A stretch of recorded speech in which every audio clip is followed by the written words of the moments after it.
A local reality television star is behind bars. Martell, you got a moonshot? Harassing communication? What is that? Martell was arrested and charged with domestic violence in the 3rd degree. Man, you know Melly did that, man. Hell. What if he really meant to do her harm? Domestic violence is not the same as harassment of communication. That's a phone charge. You just feel like Mel was being vindictive. That's exactly what it is. You didn't think he had a temper in Houston? She said she just told she cheated. We were still mad when she went to the park. It don't matter. I definitely feel embarrassed that we can't control ourselves, and I feel it has to come to an end. We have 4 children, and it's like we're going to be in each other's lives for the rest of our lives.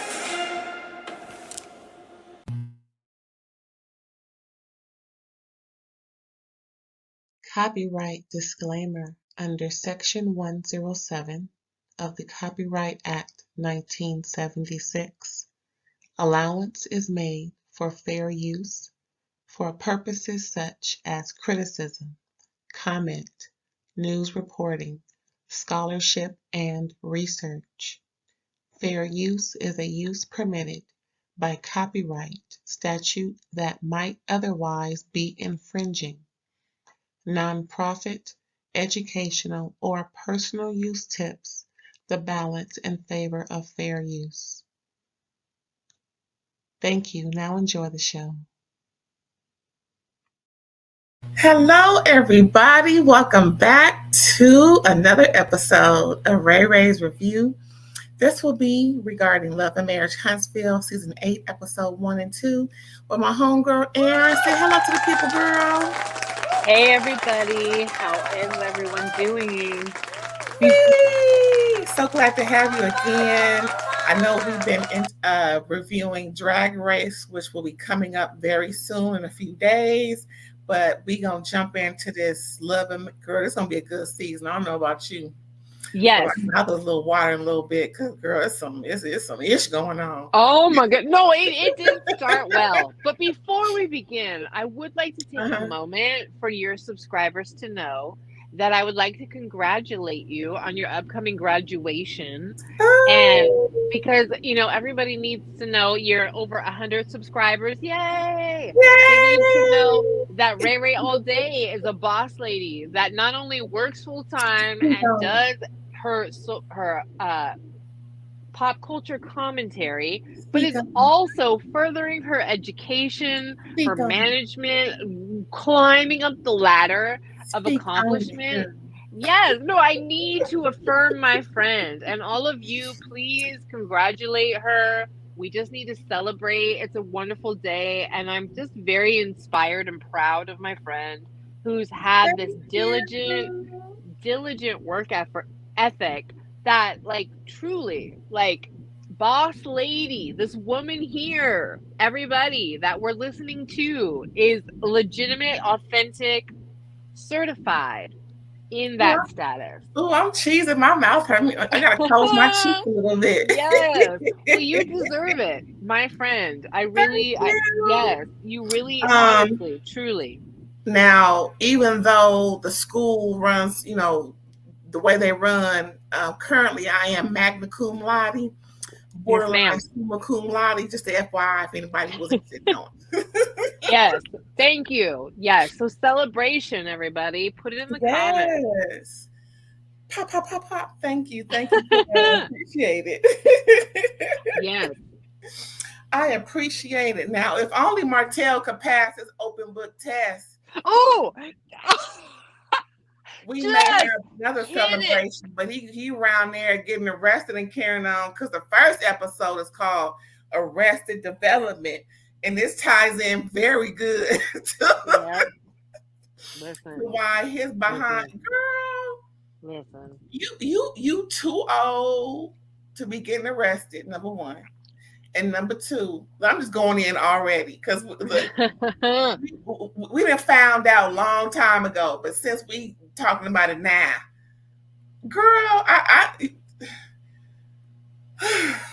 anywho, Martell, you too old to be getting arrested, sir. and you got 5, at least, look, I say at least 5 kids because we really don't know what's going on in the world. We don't, because there's levels to the sides where there's levels. And there's some that we can say rest in peace to. Yes. And then there's the 5 that we know of. Well, and then there's women that don't even dare to speak up and be public because their self-esteem is so low. Linebacker status. Okay? So, just because Coleslaw feels brave enough to be, dancing in the shadows and commenting and popping up here and there doesn't mean there aren't. Thank you. Brazen. Right, but it doesn't mean there aren't levels, and it doesn't mean there aren't women with potential children that are not hanging on the side. Girl, silently. You never know. Listen, people have all levels of self-esteem, and when you're a good-looking narcissist, you will F at all levels with a hook and a curve, as he said. Oh. I'm pulling my shirt over my head. Right. How you have a hook and a curve? That sounds a little dangerous. Wait a minute, a hook.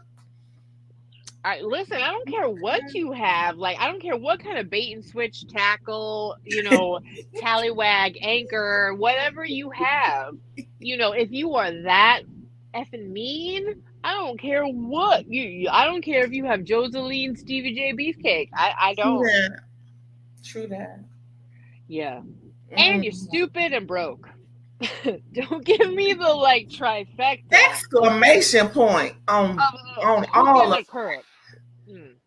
Girl. Yeah. I think D.L. Hughley, man, told this joke. As soon as he opened his mouth and he said something stupid, the panties come up. I mean, yeah. I knew the joke by heart, but I don't want to be trying to imitate somebody's joke. Right. And whatnot. Right. If you know the joke. You don't want more. Yeah, you don't want Monique after you. Okay, anybody else? I'm just kidding. Yeah. Wait, speaking of DL Hughley, did you see that cussing out him and the cussing pastor did? What? Girl, have you heard of the cussing pastor? No. Girl, okay, he was on T.S. Madison's show when she was in the basement before. Yeah. And so he was on there. Wait. When they had the echo real bad?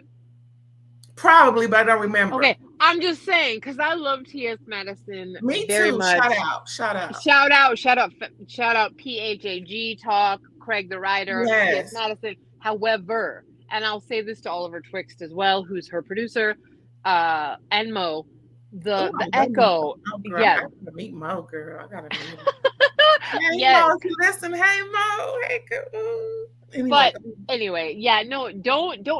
And this is for Mariah Huck. This is for Carlos King. This is for anyone.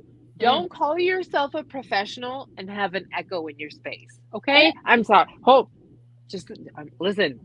This is just me, an amateur listener, an amateur person in this world, telling you, though, with authority and with my chest, that if you have an echo, and confidently so, if you have an echo in your studio, you are not a professional. You are an amateur. That's right.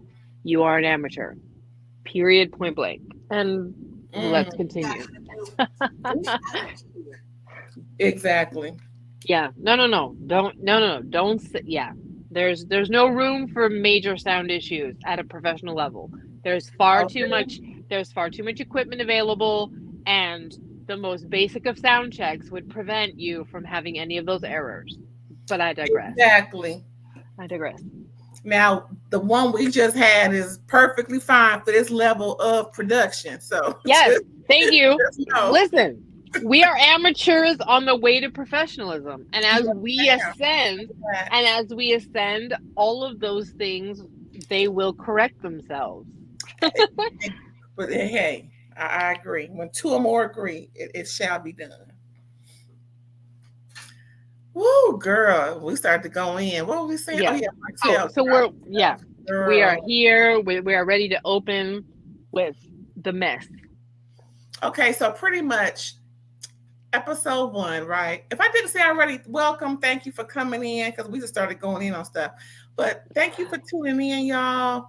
We are here about this Love and Marriage Huntsville because this season looks like it's going to be a doggone doozy.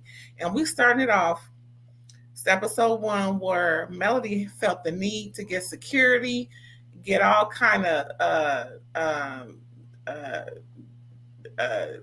what they call it when they walking around when they walking the perimeter. Girl, she got one in the front, one in the back. I want to play a little surveillance. Surveillance. I'm gonna play a little bit for y'all. Tell me if you can hear it. Appreciate y'all already, and I'm gonna let y'all make y'all's calls y'all need to make to get everybody in position. Can you hear it? Yep. Okay. Need to be in position. With the recent mugshot and arrest of my ex, I definitely don't know what he's gonna try to do next. I definitely don't had blame to you, up girl. my security game. Whenever I start seeing people unraveling and becoming unhinged, my biggest thing is always going to be safety and protection for me and my children, because this is where they lay their heads every other. I know that's right. It's a doggone shame when a woman got to get physical and surveillance protection from her ex-husband because he don't know how to act. Girl, what say you? Didn't he show up when she was on a date at some restaurant and like interrupt that and make it awkward? There's no, I mean, the man, right? The man is certainly guilty of a uncomfortable pop up at best, right? And like right. So, you know, I cannot blame her one little bit, especially with like, you know, we're not breaking the fourth wall here on the show, but clearly like everything that they both have at stake at this point, yeah, you know, a little security to make sure you stay F away from me is in order. Especially because he feels like what she pulled was a true stunt. Meanwhile, on the other side, what you did is revenge P. Okay? So hold that thought, because I'm about to play his so-called version, his tit for tat bodycon suit wearing behind. Stop. Skin Girl, tight. bodycon suits is what he be wearing. Lycra. Every vein and carpuscle, whatever that's called, carpuscle that he got when he wearing clothes. I mean, really. It's not linen, that's spandex. Girl, bodycon suit. Hope. But I'm going to play what he had to say when he was talking to his mommy. Girl, that's a whole other issue. But let's go ahead and play a little bit, and we can give a little commentary. Here you go. Can you hear it? Yes. My head wrapped around this charge. You know what I'm saying? I'm getting arrested for a text message I sent Melody over a year ago. You know, August the 27th. And he's smirking while he's saying it. But my thing is, why would you have somebody arrested for some text messages? Who do that? Be a woman. Hell yeah. My message to her was saying, "Stop bullying me." You know what I'm saying? So I said, "Stop bullying me," because it's all what you and your friends doing. Why she keep bothering you? I don't get it. You don't get lost involved unless you in harm's way or something. You know. How does everything go? Okay, that's the first lie of episode 1. He had the audacity to say, all he did was send a text message. And why is her and her friends harassing me? She ain't studying you. She's trying to raise her children, build her empire, recoup what she lost because of how he destroyed the family. She had to file bankruptcy. Remember that? Yes. She had to file bankruptcy. And his mama is first of all, I believe he's feeding her wrong information. So I'm going to give her a little bit, but not too much.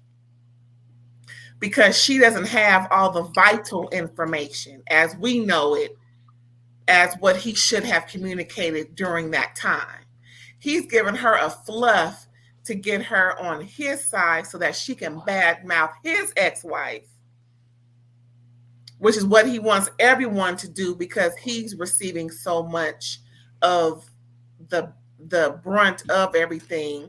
Well, that's because he's doing everything that he shouldn't be doing. What say you? Yeah. Well, you know, he's got like a certain level that plays a chorus to him that's like simpleton level, but I'll leave it at that. Girl.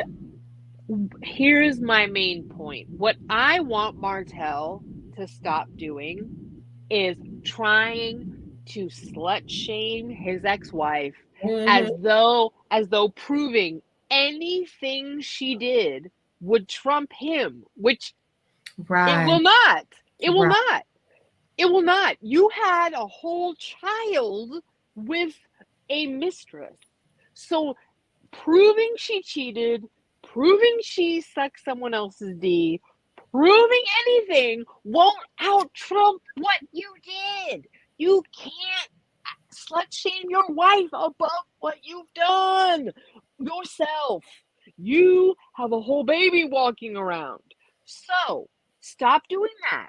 I'm tired of it. I'm so tired because you can't out-shame your own self.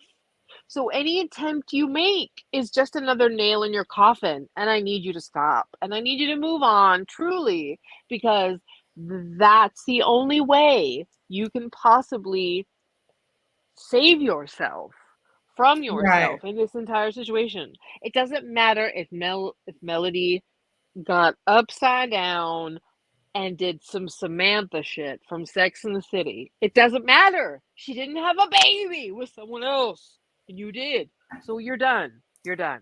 You can't erase that you're the bigger piece of crap in this situation. So stop trying. The public will never be on your side that way. Ever. So stop. And I want to add a little something to that too. Yes. This baby situation. Now, I want to play devil's advocate for just a quick second. The fact that Ariane had this baby, this third pregnancy, the third pregnancy from Martell is the one she decided to keep and birth.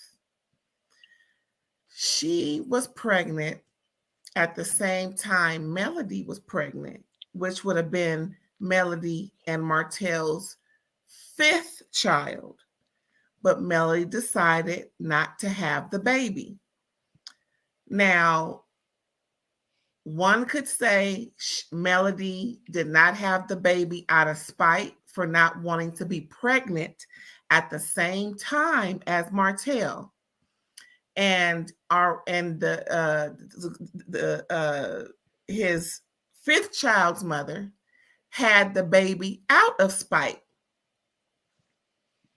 so that, you know, so that she could be closer to Martell. Now, this isn't about anyone's rights, but the fact that both of these women did things out of spite. Do you think Martell has a right to be upset? Nope. Nope. No, none of it. From either decision.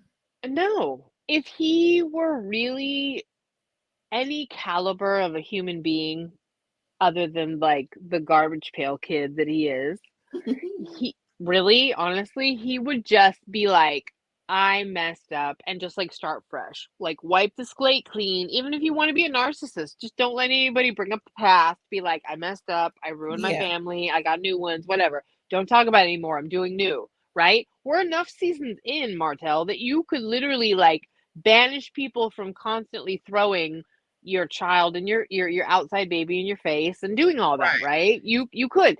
But this whole quest that you're on to somehow defame Melody, that you had a right to do what you did with your coleslaw side dish. Stop. This is what makes it all of us watch and hate you and hate watch and like enjoy the fodder off your shenanigans because your ego's so out of control that you still somehow think that you can salvage yourself.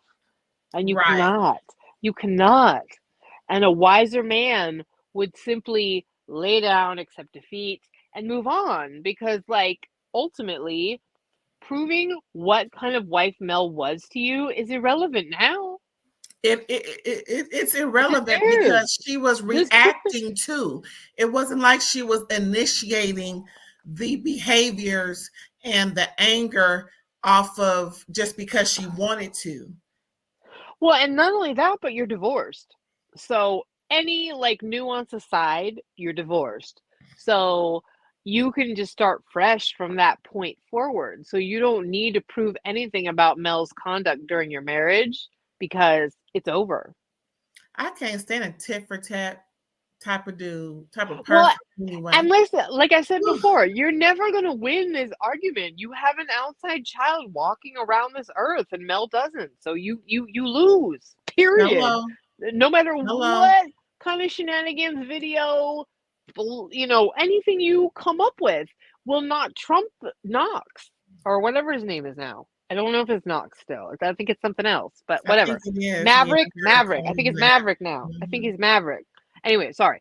The other child that you whatever. Like, you know what I mean? Like, I don't even know. I feel uncomfortable. You know what I mean? Like, respectfully, that child is the proof that you are what you are, and trying to somehow convince us that it's okay because of what your wife was doing, it's just not going to work because she didn't have another child.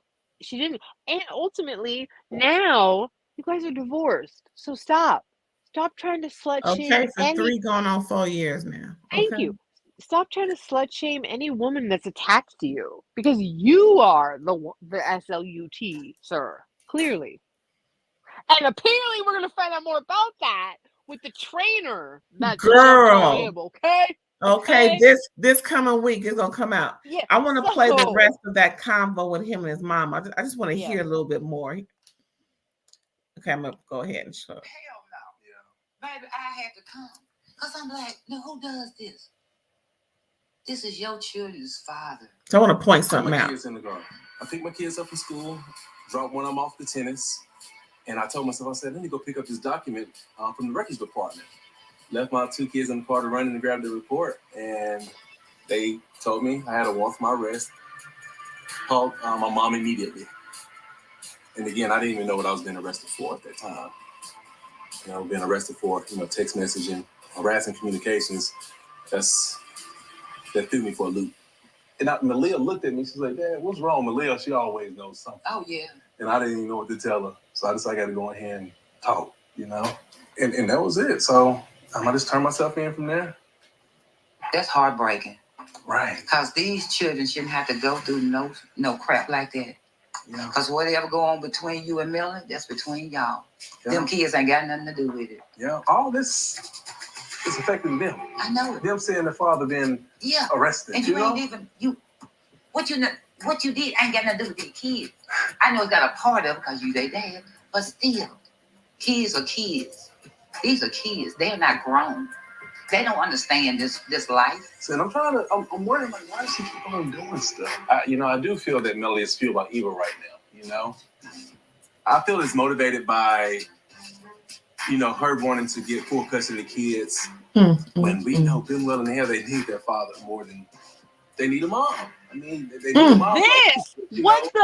A father's so imperative when raising children. This the last draw right here, and it's like she keep on trying to hurt me. And it's like people will say, like, your kid, Martell, don't you say nothing back because your kid's going to see this and see that. But I was like, y'all just want them to see all the negative stuff about their father? I'm the best father I've ever seen. You're a good father. You know what I'm saying? I'm like, you're a good father. But you're trying to damage me. And you was a good husband. You made a mistake. You up-owned it, So I see the real her now. Yeah. When you have somebody arrested for some like that, my child going to jail for some text message, I don't know if I ever really get. Okay. Let's unpack this real quick. It's a couple of things. First of all, again, like I said before, Mama Marlene, Grandma Marlene don't know she's being fed half-ass information because we all know by now, and he knew then, it was not just a text message. It was what he said and the extra GIF or screenshot of what he threatened her with, which was the revenge, PORN, corn, that was discussed on social media with his son's mother, as well as her ex-friend, and the whole plot. Everybody knows about. Everybody heard it last year. Everybody was listening. Right. So there's no need for me to play all that stuff because everybody knows about it. Right. So I'll give Mama Marlene the benefit for her being lied to then by her son, who's full of SHIT. Yeah. Now, what he failed to say was he was already at the police department picking at just the records. First of all, what records department will pull up a warrant? What records department that's not the police department would have access to a law enforcement warrant? Nobody except for the police department. So he's lying again. I was at the police department records area picking up what? What could he have been picking up? Probably some type of verification that he completed something of some sort. Maybe the anger management that he was enforced to do based off of a previous judgment by the family law judge. I don't know. I'm just guessing. Yeah. But the fact that he was already at the police, first of all, he's taking his children to a police department to pick up paperwork. Why can't he do that on his off week? What did he forget? Did he miss a timeline? Why was it so imperative and important that he picked that up at that time? You're supposed to handle those affairs when your children are not present. Why would he be bringing his children to a police department to pick up paperwork? That was, I knew off rip. I was like, wait a minute, why is he picking up paperwork at a police department with his children in the car? So that's the first effort that I heard him doing regarding that situation. It just so happens that by the look of the draw, oh, Mr. Holt, we need to have you stay here because we have a warrant for your arrest. What other municipal agency would tell him, we need to arrest you? Could it be the library? Could it be the court records office? No. He was already at the police department picking up paperwork. Yeah. That's what I believe. Yeah, I mean, if it's not a confirmed fact, then I would agree with you that it's like literally like that's what I thought was happening. That's what I thought. Because because I remember Mel talking about how the police department was like, do you want us to like actually go pursue like getting him and picking him up? And she was like, no, I'm gonna wait for the moment where he's within your clutches. And so that's why his arrest took so much longer than when we first heard the rumblings from the side chick and the blogger and, you know, all of these things. That's why it took so much longer afterwards for him to be arrested, is because Mel didn't actually pursue like getting him arrested. She allowed there to be some serendipitous moment that, you know, this happened. Which, you know, I don't know, whatever. I mean, either way, like, I kind of feel like that's neither here nor there because you put the action in motion. So you might as well have him picked up and processed and get through this. You know what I mean? Or if you waited, fine, because you don't need to like spend extra money to have him picked up. either way, it doesn't make you look like a better person to me. I understand why you're pursuing this, because he's literally like, he's doing everything in his power to try and put you like as the villain in the marriage, even though it's futile, because like he's the one that has a child with someone else, so he's still the villain. It doesn't matter what he proves you might have done. And so, and not only that, but like, unless there's like a Vivid Entertainment release where I know both people are getting money, like Revenge P is bullshit. How dare you? How dare you? Like, How dare you? how dare you? Get the F out of here, you philandering D, you community D. How dare you? How dare you take a moment in our intimate marriage of trust to try and make it look like I'm a bigger hoe than you when you have a child walking around that I don't have from outside of our marriage. You can never make me a bigger slut than you, period. Now, just to give, I'm about to give Marlene just a little bit. No, your son was not a good husband.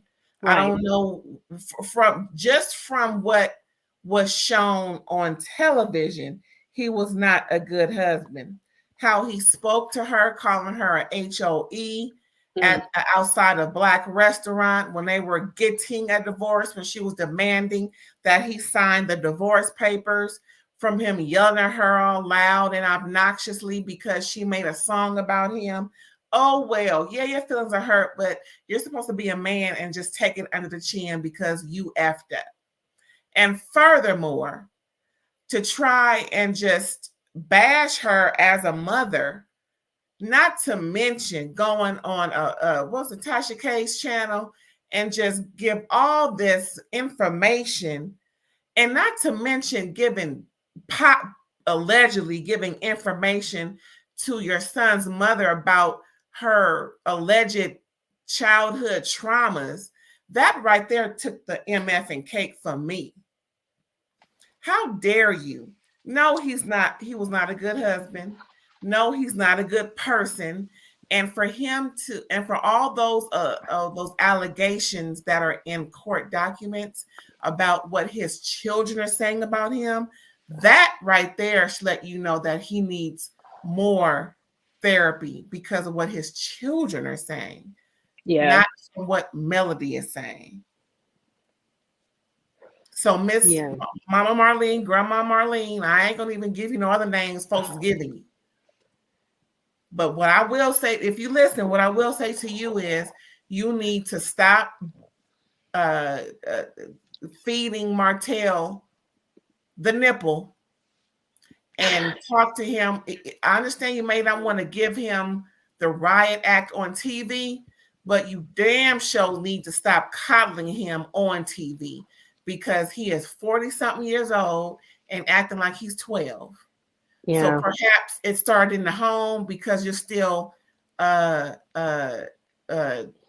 co-signing his BS. And co-signing his BS is just being a codependent to the BS, which means he's going to continue. Does he need to be jailed? I think so, in my opinion. What do you think? Well, he just got convicted. Hello. You know, does he need to be jailed? That's a very good question, because I do genuinely think that being on this show makes him so much bolder than the average person. But I also think that like the shenanigans and the antics that are played are so much higher because they're all both on the show, you know? So I'm genuinely conflicted about what to do, because I feel like both Mel and Martell play into this because it's fruitful for them on this reality show, together or separate, right? So at this, and it's so unhealthy, but we all watch, me included. I'm like sitting here like totally watching, right? Even though like some of this stuff is so dark, you know what I mean? Like it's really heartbreaking to imagine that, like, you know, partners would use intimate videos about one another to like completely like destroy one another's character and like, you know, like all of this stuff, you know. And I get there's all kind of nuance and context and all of that stuff, But at the end of the day, like, I feel like we're watching madness. I really do. Do you know what I mean? Like, I feel like we're kind of watching madness because I feel like we're watching the fourth wall, fame, and ignorance and like true misogyny, all of it like wrapped up into a tornado that we all can't look away from. And it's so authentic. It's Yes. just, it draws you in because we know It it's not does. scripted. No. You know, even though he tried to say that it was, and Carlos got into that ASS about it. Yeah, because listen, the two of you were happy to have fame, but the two of you were also trying very hard to hide your darkness. And that darkness popped out as a child. Like there was no way to Wendy Williams can tell you it's the downfall of anything. Okay. I hate to say it.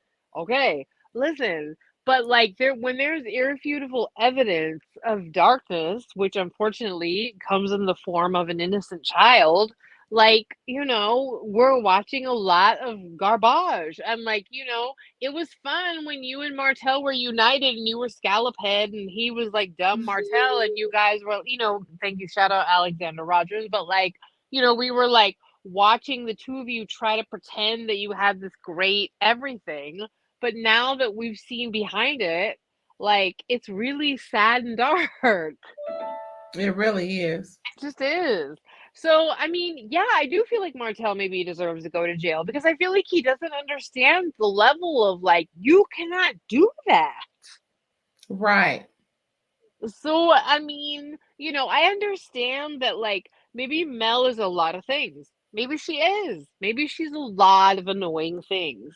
But ultimately, instead of like taking the L that you disrupted your own marriage by your side baby because you just couldn't abide by that level of like evidence that you didn't respect her, then, you know, the fact that you are still trying to take her down to prove that you're justified in what you did is disgusting. And that's how you lose every time. Exactly. Every time. Now, there were a couple of plot lines, I guess, or a little bit of conversation I wanted just to delve into real quick before we finish out the Melody and Martell episode 1, right? Right. So Stormi comes over to Nail's place of business to dish a little tea, have a little girl talk. She lost some weight. She looks, I mean, she's already beautiful. She really looks the same. She's just smaller, in my opinion. Who, Stormi? Yeah, Stormi. Yeah. I like Stormi. I don't have any issues with her. It's her mama that needs to stay off the show because she some about these mamas, girl, that they can't be trusted. But anywho, so Stormi comes over to Nail and just dishes a tea about, you know, Martell and also about going to the podcast with that Carlos was hosting his tour, and his first stop was Huntsville, and Melody was his special guest. I didn't think there was much there to even broadcast because they were just, you know, dishing teas, pretty much what we've already talked about and we will discuss. It wasn't really anything there, but did you see anything pertinent that you want to discuss regarding Stormi and Nail? Not really, no. Yeah. I think we're just like reestablishing like new ties and relationships, you know, now that Tiffany and Lewis are gone and blah blah blah. And Nell and Chris, right? Like are like firmly implanted as a new couple, which I welcome because I like them. So me too. I really do. I like them. No, I do because they're like perfectly imperfect. I like them. Yeah. Mm-hmm. And then the next one was when, now this is a valid storyline, but then again, it's, you know, I didn't really think it had much to give. So I didn't really include that whole lot of commentary, but I just wanted to brush over real quick. When Destiny came to visit Tisha at their Airbnb / fixer-upper / I'm waiting on my house to be worked on. I didn't even know. No, can we side note? Beyond whatever conversation they had, I was like, is this their new house that he renovated? So because they aren't going to get the house on the lot that they're like, never gonna Girl. build on. I'm like, is this the apartment? And they're like, no, this is our flip house, this is our Airbnb. I'm like, wait, you have some house that's like a business and you're still living in an apartment? I was so confused even what it was. Straight TBA. Okay. I'm gonna call that whole situation TBA. Or TBC. I know it's to be something. TB something. Just had to be clear. Had to be clear. TBC. Hello. Had to be clear that we were not clear on what property this was. Was this your house? Hello. Was this your Airbnb? Was this your apartment? We know what we do know is it wasn't the plot of land you bought to build your mansion on. That's what we do know. That's what we do know. So Destiny came over to visit Tisha and talk a little bit about the ex-producer that was fired, according to Destiny, that is now married to her boyfriend that she thought was her boyfriend at the time, but he started seeing her without actually saying that they're not together. He just assumed that they weren't together because, like you said, they weren't really seeing each other or they weren't spending time with each other. So he just went on. And then they spoke a little bit about the podcast, about them not going because, first of all, they wouldn't be welcomed anyway. Let's just make that clear. And I'm surprised there wasn't any boos and Jews to Stormi, considering how Mel and Stormi are not, tight like glue, like they were at the Galentine's party. Because it's amazing to me that something that as soon as you call Melody out on something, she makes you her enemy instead of her correcting her behavior. Is it just me, or do you see something like that?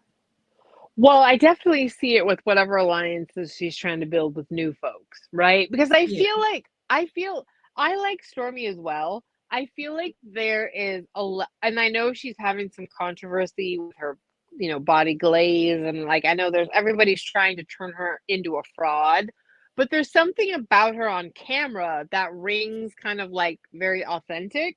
So and it's very likable and it draws you in. So until you really prove me wrong that she's a POS, like I'm kind of rooting for Stormi and Courtney. I like the vibe. I respect her. I respect her comeuppance. I respect her as a young business person, like blossoming, and like I like it, right? Like I'm here for it. So, and I just feel like she's compassionate enough to see a person as more than like a scandal or like a salutation. Do you know what I mean? Like she's willing to rock with it in the case of Keke, right? Where she's like really willing to be your friend despite like a lot of things, unless she's truly proven wrong, which does happen. So I do think that Mel forged a very inauthentic connection with Stormi, regardless of the details, and anybody wants to fight me on them, it's fine, whatever.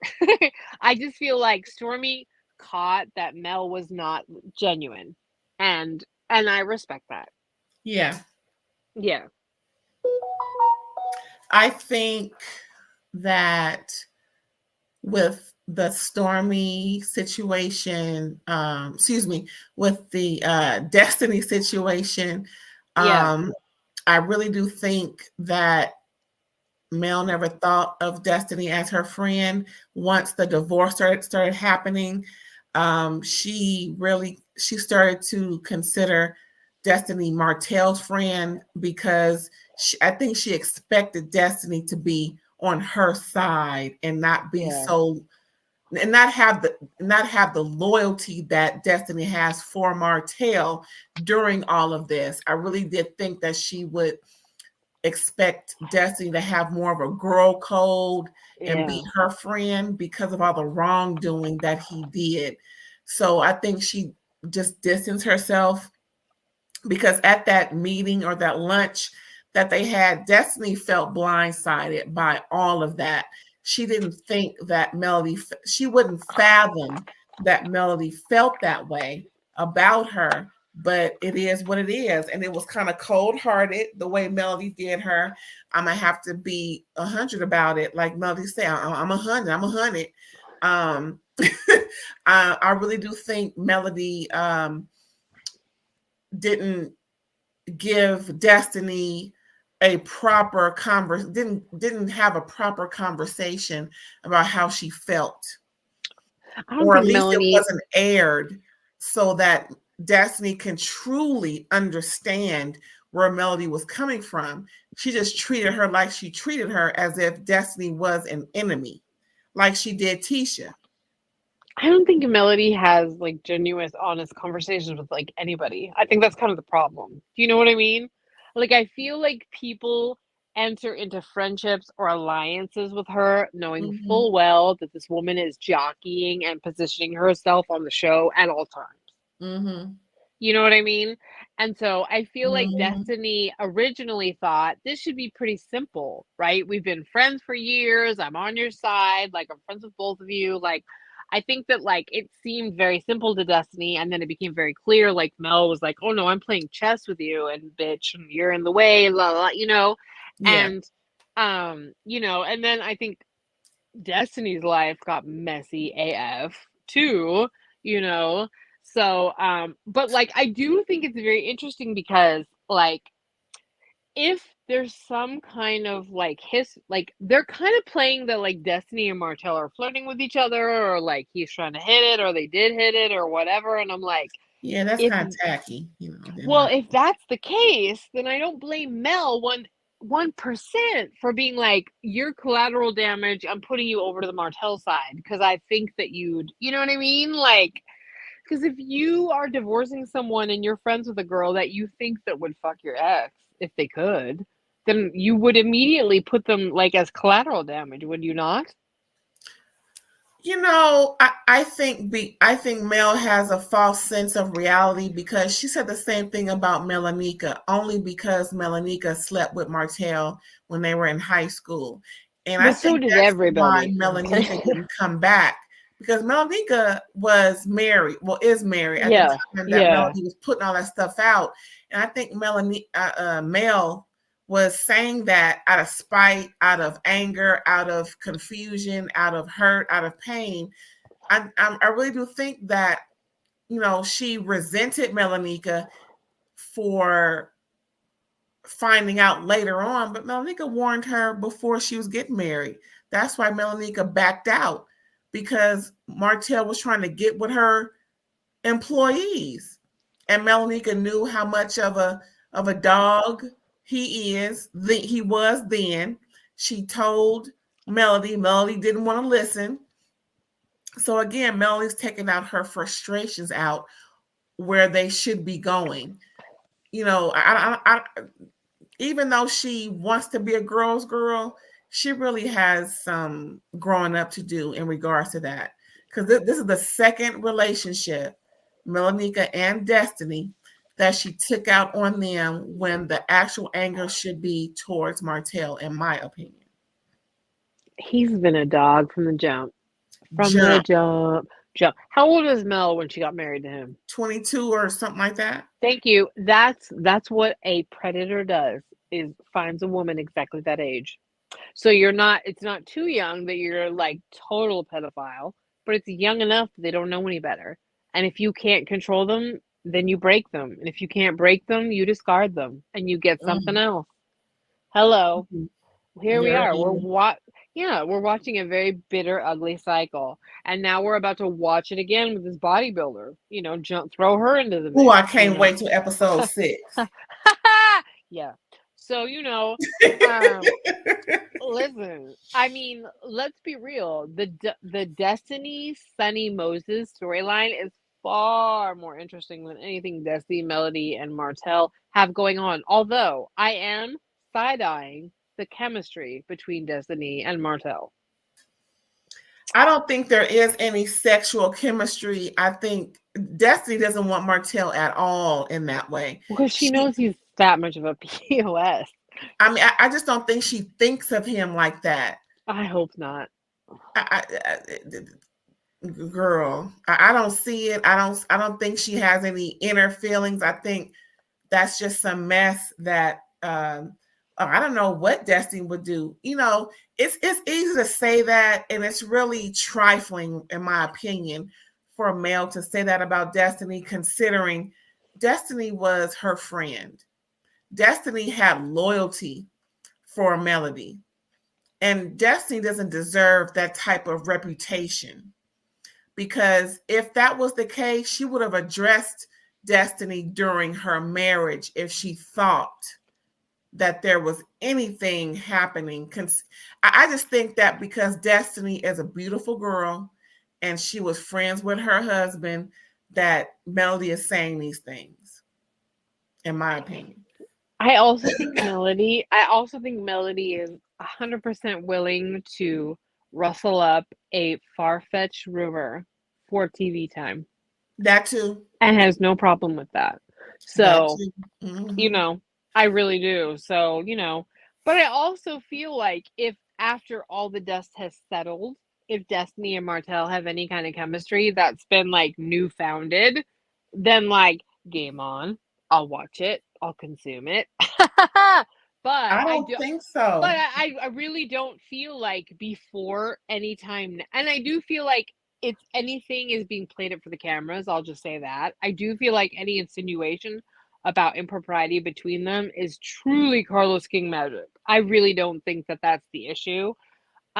However, if they decided to strategically like align themselves moving forward, then, you know, that's fine. Whatever. I just feel like everybody right now is like shucking and jiving. That's what I feel like. I feel like everybody is like shucking and jiving and playing kind of a false narrative apart. Like they're regrouping. I feel like we're watching regrouping literally happen in front of our eyes. I think Melody needs to really be more I understand her not wanting to be vulnerable around people who she feels and knows don't respect or like her, but I don't think she should pander to false narratives. Certainly. She needs to be truthful about the situation. And maybe learn how to not give false narratives, because I think she get it from her mama. I'm gonna be straight up honest. I'm gonna say this one thing, and I'm gonna hopefully not have to say it again. Just because her mama is a deaconess, don't mean her mama ain't above reproach. Her mama was out there hustling and bustling, paying Mark's child support, being his concubine, all while supposed to be preaching the gospel. Driving however many hours away to see him, to do, and it wouldn't do the Lord's work, and vice versa, like Melody said on the reunion, 2 or 3 reunions ago. So, and also that, and I really truly believe that, I'll call her Sugar Mama Van. That's how I see it, and I'm gonna say it the way I see it. Sugar Mama Van was out there talking about how Mark was trying to, you know, do something to her physically, so she had to get some type of Smith & Wesson protection, when that man ain't even trying to do nothing like that. Just because he may have an aggressive approach to, you know, and how he talks, and I've listened to him and I heard all of that. What I gathered from that was she was embarrassed because he outed her from her doing those things for him. And also putting out the fact that she was trying to be his woman, but that's not what he wanted. Pretty much, I think he used her. And that's. Are you talking about Marceau and Maurice's brother? Right, Mark. Exactly. Yeah. Okay. You know, and I think that's why I'm saying all this, because of how Melody thinks. I think she gets that from her mom, trying to condemn people by, excuse me, by playing a role as the hurt and the timid, but at the same time, you're trying to portray someone as something that they're not by using false narratives. and I don't believe that Melody is truly being honest with her feelings, because she's being very much guarded, because she doesn't want people to know, especially people who don't see it for her. She doesn't want to give up the ghost in regards to how she really feels, because she doesn't want to be that vulnerable with people who don't respect her or like her, just like her mom. I do think that camp has a very strong reputation, like protect our purity, our reputation, our standing gene, or like motivation, for sure. Boy, this episode 1 was really truly about Martell and Melody, with a little bit of everybody else talking about Martell and Melody. But we did get a little introduction to Destiny's ex and his new wife. That trifling happened. They lying. Girl, they lying. They are lying, girl. They are lying. They are conniving and lying. And I believe that until I just believe it. I believe it. I believe they've known each other before. I believe that they had a plan, a plot, and a scheme not set up by Todd. I believe because of her producing experience that they planned this, that it just so happens that Destiny's schedule coincided with the plan for them to connive and deceive to get on this show and ice Destiny out from the get-go, get on this show. And he's a dog, and he gonna go wherever Coochie is, because like she said, he was with several different women, and Destiny was not the main chick. And why does she have so much? What's that word? Start with a V, girl. My mind went blank. Vigor for Destiny. And she always speaks on Destiny and his relationship as if she was a part of it. Yeah, because she was. Yeah, I said it, and I believe it. I think where she loses unequivocally, like nuance aside, is when she starts trying to slut shame Destiny for being a side chick. It's like, stop. Just all you need to argue now is keep talking. Right? All you need to argue is that you and him realize it was a soul deep connection and you're married. And whatever involvements you had, entanglements, estrangements, connections, booty calls, situationships, whatever you'd like to call it, whatever that was, when the two of you linked up, you decided that it was serious enough that you cut all ties. Stop trying to disparage anyone in your wake. Stop. Because your forehead is big enough that you can't close the gap of the tide. It's just very awful to watch you try and downgrade a woman who has anything to say about it. If truly you and this man are in a lawful union, you can say, we apologize to anyone we hurt in the combining of our families, but we are a united front and we are here to move forward with integrity.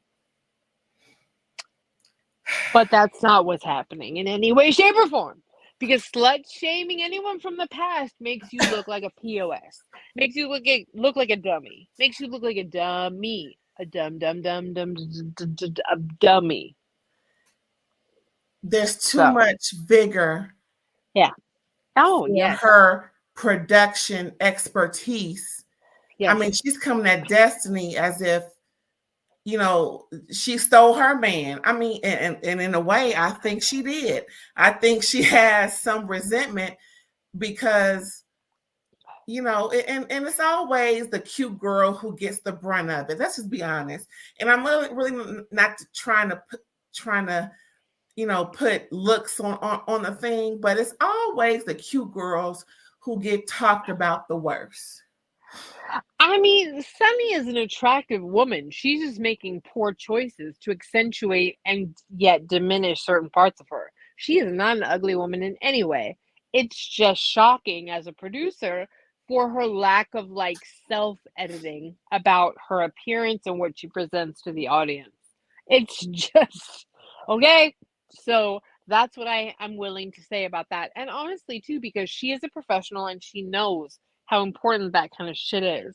So someone needed to have told her that she has an abnormally uncomfortable ratio of forehead to the rest of her very pretty face. And she should have done something to correct it sooner than now. Or she should have done some kind of like big forehead girls promotion to celebrate it. But I feel Girl. like, right? No, I just feel like if you're a producer, you know exactly the game you're playing. You know it so hard. You picked this good looking but dusty, okay? Dusty AF. You picked this good looking but dusty AF, thirsty promotional fool to come along with you.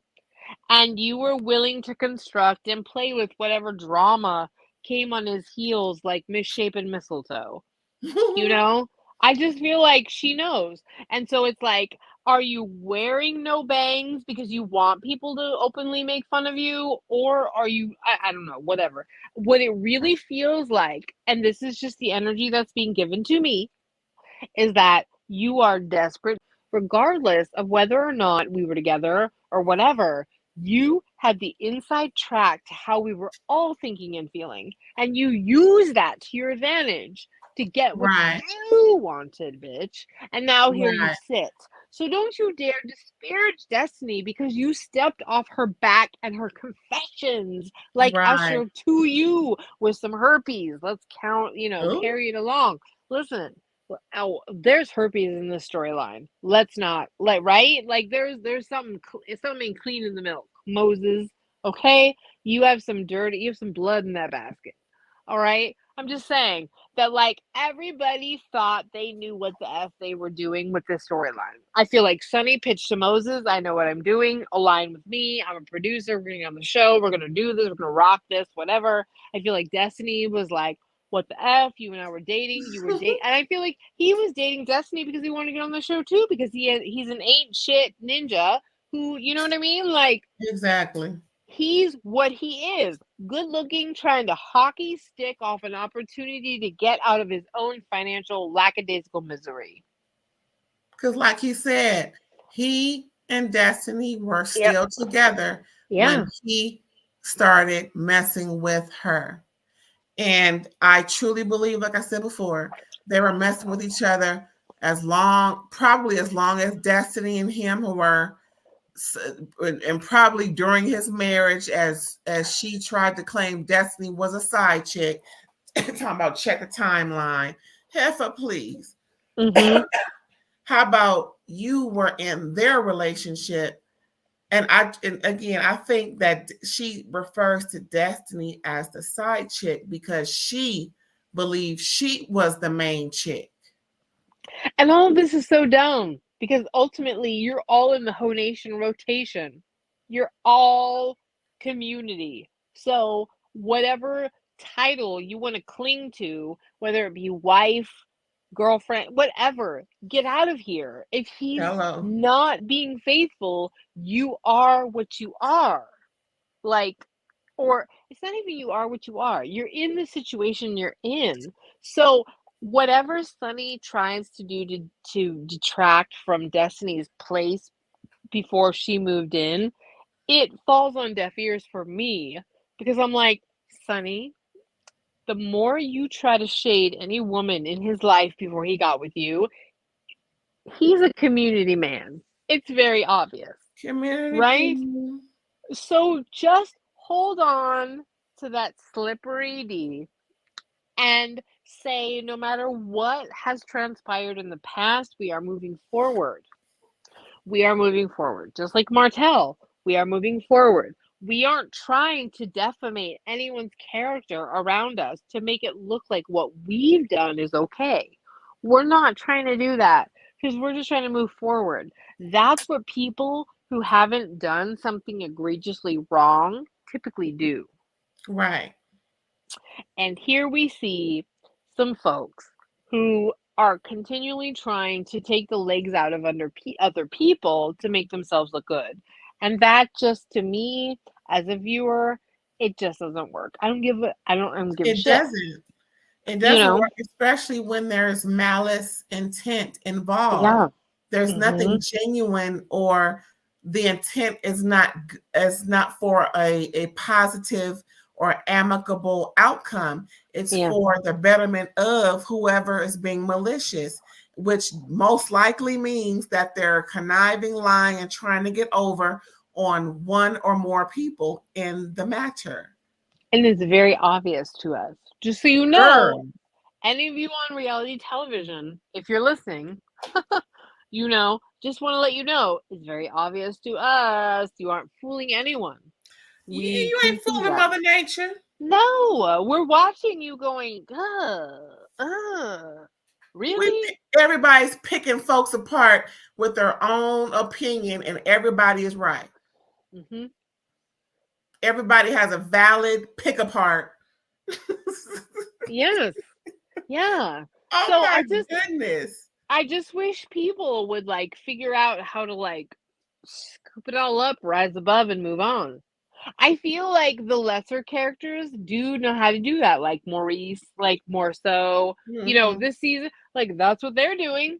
You could try and copy and follow, And I'm glad you brought that up, because in episode 2, that's where the mention and the concrete evidence that I'm sure Melody is going to use moving forward regarding her ex-husband. And a lot of and that's why, a lot of the again, it's really about Melody and Martell, so far, these 2 episodes. Because it's Melody getting rid of, Martell digging his own grave, and Melody getting rid of Keke out of her life, and people just really coming to grips with and seeing the BS of what's her name, Sonny and Moses, and how they dogged out Destiny. So pretty much we got Martell, Melody, Keke, and that was really short-lived. It was just something we already knew, because Keke has her own struggles that she needs to deal with, and we all know it. We all see it. We can call it whatever, but you can't say you're on something when the test doesn't detect it. Something ain't right. Just something is amiss with all of that. All of those behaviors just really don't add up to someone who's being genuine. And like Melody said, if you were here to promote this about yourself and that about yourself, and all you did was bash your cousin, well, you had an ulterior motive. But at the same time, Melody had an ulterior motive too. That's something I wanted to discuss as well, right? So that part about Martell, when you mentioned, when it was mentioned that he wanted some get back at Melody, that whole conversation that he had with Marceau and Maurice, where Marceau was telling Maurice in the car, Martell is going to Martell until Martell doesn't want to Martell anymore. That was true. You can say about he is going to do him the way he wants to do him. I want to play a little snippet so people can really understand what's going on. Here it go. After here it go. You got me. What were y'all talking about in the car? Martell, let me ask you a question. Why did you feel it was necessary for you to go and do an interview with a blogger? When I got arrested, I was like, yeah, I'm gonna retaliate, because don't make it seem like I'm an abuser. You need to hurry up and tell people, no, it's it was a text message. You know what I'm saying? But no. So I said I'm gonna go and put her out. I wanted to wave the white flag a long time ago. I've been waving it. I even got on social media and I quieted down and wasn't saying anything, trying to, get on the good side or whatever. But I guess the quieter that I am, the more she can shoot my way. And her knowing that I'm not going to retaliate makes her go even harder. because she can do and say whatever she wants to and not worry about Martell saying anything. And it's like us nice guys, it's like we get the short end of the stick. You don't realize that people aren't going to believe you. No, you get to a point where it doesn't matter. I don't care. It doesn't matter what you do. What's the ultimate goal? To get my side out, to get facts out, and if anybody feel that Martell, you're lying, I don't care about that. Martell, here's the thing, though. Here's the thing. It's not about lying. You're not going to change fans. There's a guy who's running for president right now. No matter what happens, you got a base of people that literally will do whatever he wants them to do. Some people, they like Mel for a different reason. I do not care what those followers think. To me, they're just a group of deplorables. Gotcha. All right? Right. They're brainless, foolish Not the people melometers. that follow someone that ignore all facts. He said that I'm going to buy another shirt. Go buy her shirts. Yes. Spend all your money and all your kids' money making Mel a multi-billionaire. I don't care. It's not about fans. Something it ain't about nobody. Here you go. Me and what I want to convey, put out, whatever. Okay, you know so you're doing this purposefully to what? Hurt? It's like she went low and I went lower. Hello. If this ain't the nail in his coffin, I don't know what ain't. That whole up until a lot more was said, but up until that point, he pretty much convicted himself. And I don't know why he is appealing this decision that came on May 2nd, because all they're going to do is use just that snippet alone on top of all the lies he told his mama in episode 1 is enough to contradict the whole appeal.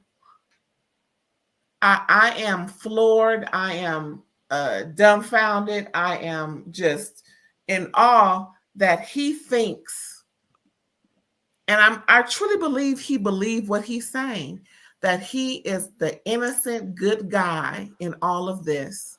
And Melody is so conniving that she will drum up something that's untrue when it really is true. How could she drum up a text message? How could she drum up a conversation your son's mother had with a blogger, with a YouTuber, talking about the same thing that you texted her on 2 totally separate occasions, months apart from each other?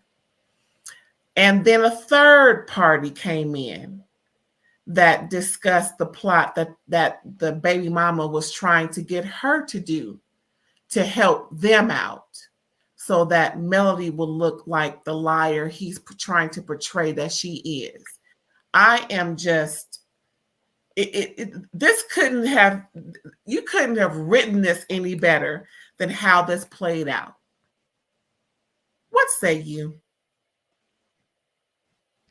You know, it's pretty funny how even like everyone, it's amazing to me how everyone's admitting it happened. Marceau, Maurice, Martell, you know what I mean? Like, Her. we're all just acknowledging it happened. So I don't know really what there is left to say. Do you know what I mean? Like, it's like, and listen, we've had bigger misogynists on the show, or so we thought. Marceau hasn't been taken down by proof.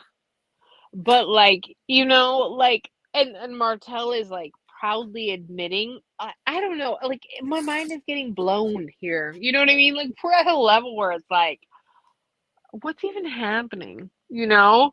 And I feel like to a certain level, Marceau and Maurice, who neither one of them are clean in any way, shape, or form, because I feel like, no, I feel like their time is coming. I honestly, I do. I feel very much like their time is coming. But it's like, even they're like, dude, you're acting so out of pocket. Like, we don't even know what to do with you. We don't know what to do with you. We don't know what to do with you. Like, you're like acting so nuts. Because you're trying to take, and it's like, stop trying to stand behind anything you've done and move forward. That's the only way. Otherwise, you're such an idiot. We can't support it because we look ridiculous. The fact that this fool said she went low So I'm going to go lower. Is So many things. evident that you are way too immature to parent, and you are way too immature to have your freedom. You have committed a crime based on the fact that you want to go lower. And that's pretty much the summation of what he's been doing. I'm going to go lower. How much lower can you go? What, 6 feet under? Because she has security now who will defend her as she has paid them to do. So what do you plan to do? How far low do you plan to go? This isn't Beetlejuice. I don't want to see anybody ending up like in the waiting room of the dead people. You know what I mean? Like, come on now. It's shenanigan level. Like, we are truly at like desperate antics. We're beyond that. Desperado. Yeah. Desperado. Oh no. It's not good. No, we are It's at really like not. No, it's really not. Well, and that's the part that like catches my breath a little bit when I watch this, right? Because like it's really not okay. It's really kind of desperate and crazy that we watch this marriage be uplifted and then implode and fall apart and then be reduced to this. And I understand that both parties play into it, but watching the devastation that is caused in the wake of it is really like, it's like watching, watching in horror, and it's just, how good is it for anyone's mental health, you know? Right. And yet, this shit is so compelling. Let me give it to you. Huntsville, Alabama. I'm from California, in a place where I don't give a shit about. I am in your story, okay? I am watching you. I am commenting. I am here to have an opinion. Thank you, Scallop Head and Martell and everybody. Girl. Kimmy and Maurice and Marceau and, Tisha, Keke and her lying self. Girl, thank you for the segue, because that was the next part I wanted to dive into. Okay, so after that dreadful conversation with Martell and Marceau, right. and I know three thugs in a ring, three potato heads, three exactly. Three potato heads trying to have a talk about being a good husband. But I digress. And it's a shame that they are compared to him. But anywho. Yeah. So the next we have again, Stormi, she has grown an affection towards Keke, considering, I believe, like last season 7, where it came out that Stormi had a close friend who has some substance issues, and even with trying, she had to separate herself when it came to her child being cared for, while she worked and while her and Courtney were doing, adulting and taking care of the family. She couldn't rely on her friend due to her friend's substance issues. And so I think that's where she's finding more of an affection towards Keke. But since they wrapped, a lot of things have happened regarding Keke and her mouth. Apparently, I'm gonna tell you straight. Now, I've been in these YouTube streets listening from afar, listening right there without being known. You know what I'm saying? Just listening in, not chiming in, but just like Sting. Every step you take. There you go. Every move you make, you been there. I'll be watching you. I got it. Thank you. Yes. So I heard Keke's voice on these conversation tapes that were made public due to this person that she was talking to, accused of this, that, and the third, wanting to clear their name, which I can understand, because I would probably do the same. Now everybody wants to get on, excuse me, everybody wants to get on folks for recording people, but apparently it was justified based on the situation at hand. Had we not had the recording, everybody would be blaming that person who recorded it. Hello? So I listened to it when it came out the first time. I said, ooh, what's Keke talking about? Ooh, Keke said, ooh, Keke. I'm talking to myself, ooh, Keke is just talking way too much, yeah. Keke is spilling all the business. Ooh, Keke. And had the audacity to borrow money from the person too. But that's a whole, that's that person's problem. Right. Anyway, like I was saying, so in the midst of Keke explaining herself to Stormi, when Stormi came over to check on Keke, and because she wanted an explanation, because like Stormi said to Nell in episode 1, I heard on the blogs all this stuff going on, so I think I'm gonna talk to Keke.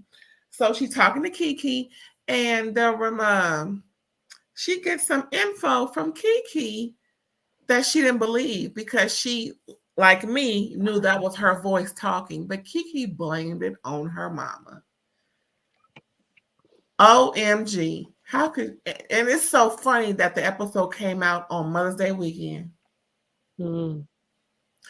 That, I don't know how her mama feels. I don't know if her mama's ever going to speak on in public.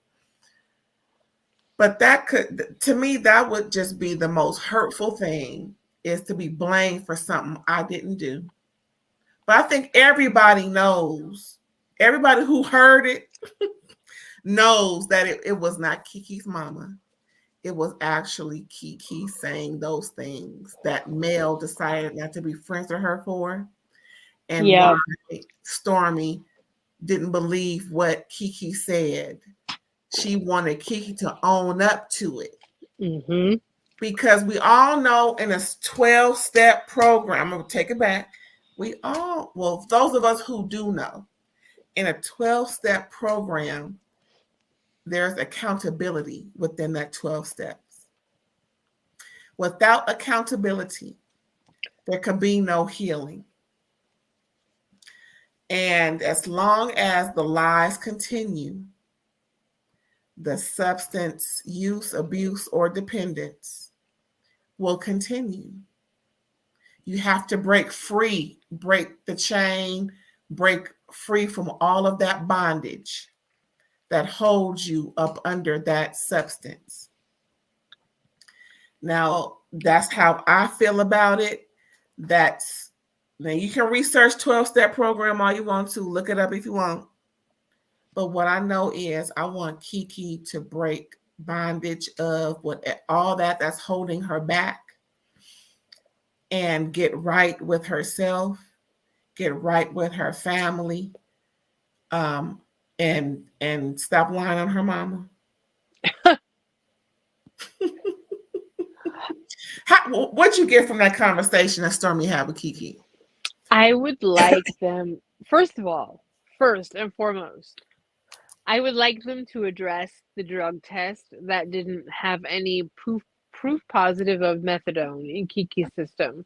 And I'm just saying, because I felt very disrespected for Keke that Melody showed up to like make a scene and have her take a drug test. However,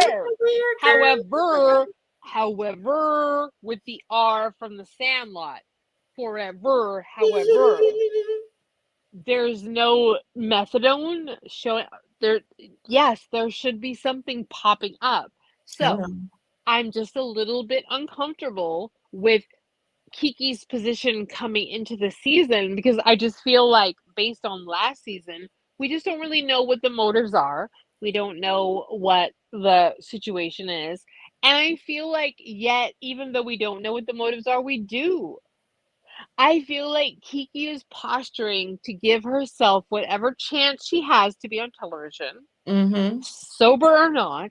And I'm uncomfortable with the way we're playing with that right now, because I don't feel like we have a handle on it, regardless, and that's fine. But like, don't give me a drug sobriety storyline if that's not really what's going on. You know, like, don't play in my face. I feel like Keke has enough resentments and enough like things to like stir a lot of pots, but like I certainly am done believing that Keke is doing anything from an altruistic or like good intention. I'm just done believing that. And I'm not here to like tear down Me her too. sobriety. He's neither here nor there. Me. Yet. Me. Yet. However, I really don't think, regardless of whether or not she's sober or not, I don't think Keke is coming into this with pure intentions in any way. So that's what we have. I agree with you.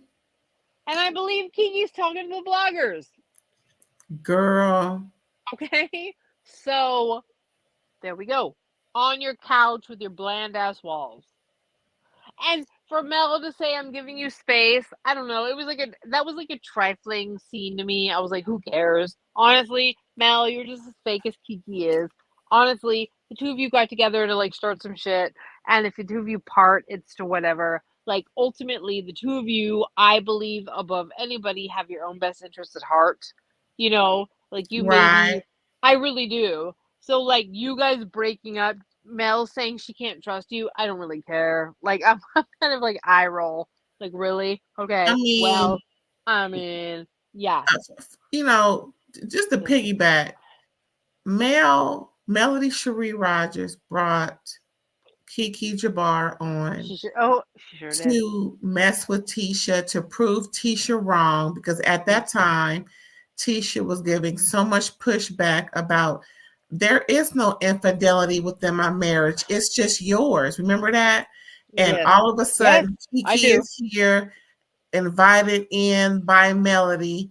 And the first thing that they talked, well, let's just say what was recorded. First of all, it was recorded. So no matter if it was the first, second, third, fourth, or fifth thing that they discussed, Melody brought Keke on to prove Tisha wrong, that Tisha never had any infidelity question marks within her marriage, whether to whatever degree was the infidelity mentioned in her marriage. Melody wanted to prove through her own first cousin that there was infidelity discussed within Tisha's marriage. That was at that Christmas party that everybody was shocked that Keke was there discussing, and it was all about her first cousin. No one really called Tisha.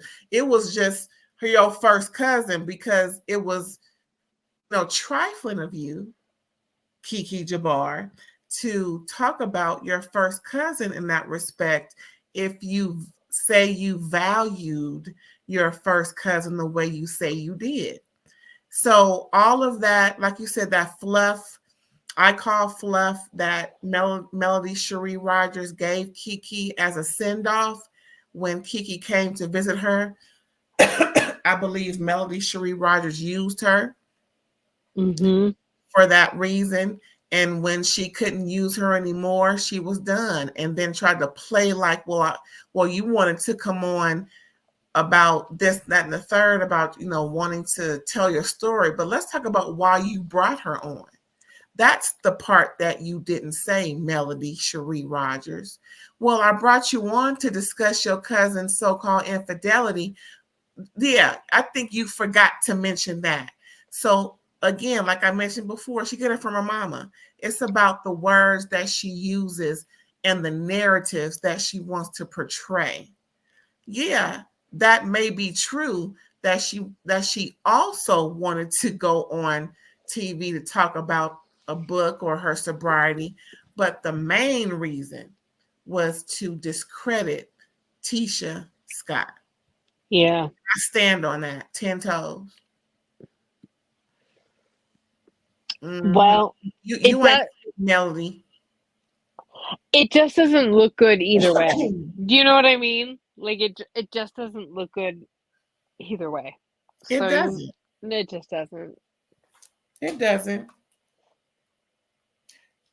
Then the other major issue was, like we discussed, Yes. how what's her name, Sunny and Moses came to be. That whole conversation where Sunny was invited, unbeknownst to Tisha and Kimmy's lunch date down, were they at the Panera Bread or whatever they were? Excuse me. You can tell then that she was lying. I'm sorry.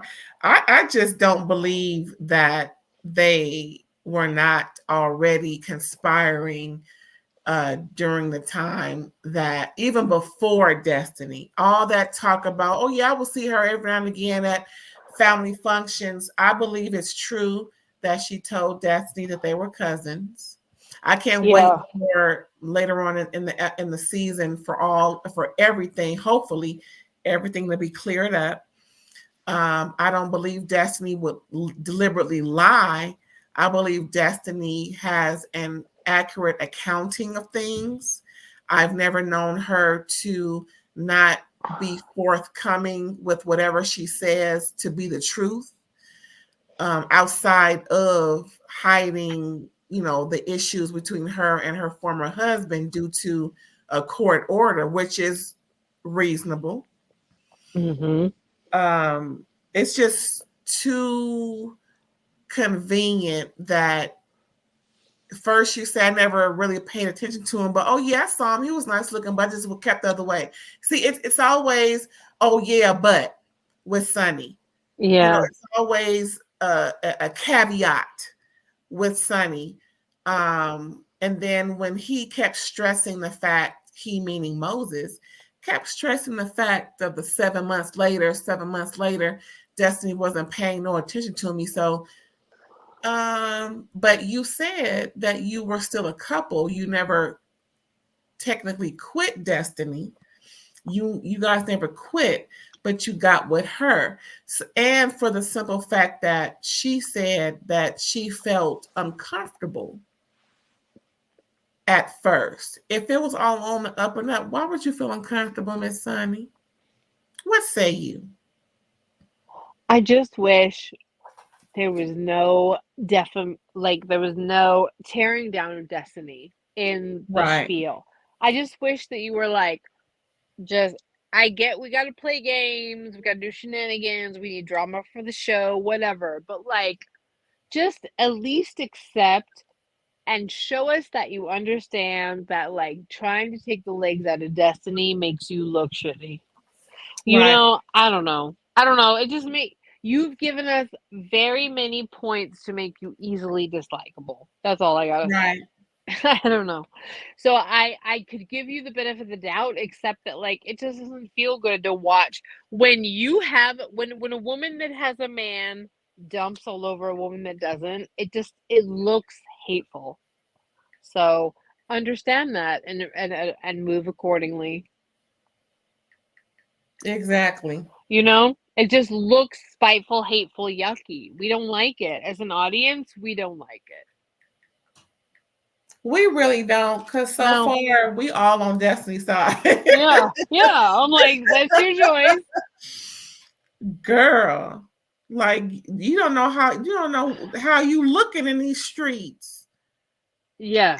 And no matter what, their explanations don't add up to being honest and non-deplorable. Again, and then for her to say, well, they weren't a couple, they were just boyfriend and girlfriend, another added layer to you already had intentions. Yeah, I just don't need the semantics. I just don't. I really don't need the semantics. That's all. Simple. Period. Yeah. It just looks yucky. Stop. Thank you. Well, I think that was it from episodes 1 and 2. I think we ran this to the ground, child. I can't wait for episode 6. Yeah, aim into the ground, right? We're ready to come back up for air. 100%. But and thank you to Love and Marriage Huntsville for being very entertaining right out the gate for this mid-season. Out the gate, they made up for DC and Detroit, as far as I'm concerned, in the first 2 episodes. Thank you. Didn't even watch. Yeah, 100%. Including reunions. Yes. Detroit.